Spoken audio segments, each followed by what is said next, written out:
Grabe yung nguro niya. Ilalim.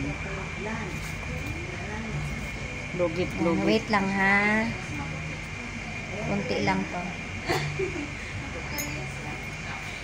Akin na muna yung isang ano. Ano mo? Yung isang... Pusher? Nipper? Kasi pag nagalaw na kasi ito, iba na. Hindi na.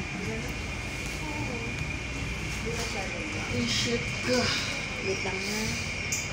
Tiisin mo sir kasi parang ano din. Shit ka! Ay! Wait lang.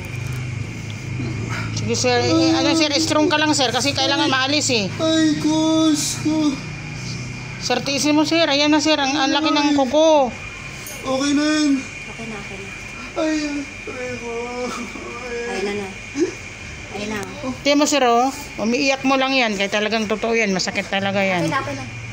Tanggal na siya. Tama na po. Tiyan mo sir oh, yung ano, Ayoko na. kuko. Para Okay na. natin. Okay na. Ayun, natanggal na sir yung tinik. Tiyan mo, ngayon pa lang babawas na yung sakit niyan. Ganun talaga pag kuko sir, parang bubog yan ang buti eh. Naranasan ko rin yan. Kaya kailangan ano, paalis agad. Ito na ng bulak. Oo, ayun. Okay na po yan. Okay na. Sa kabila. Sa kabila, tinits, okay na. Okay na. Wala na. Yun lang talaga sir, ang kuko nakatusok sa ano, nasa kakasama mo hangin. Sa laman. Okay na. Di ba? Umimpis na yung sakit. Oo. Hindi kasi tumigil yung ano, pag mayroon pang naiwang kuko. Pero natanggal naman po yun. Hindi yan kasi pwede sir na hindi matatanggal.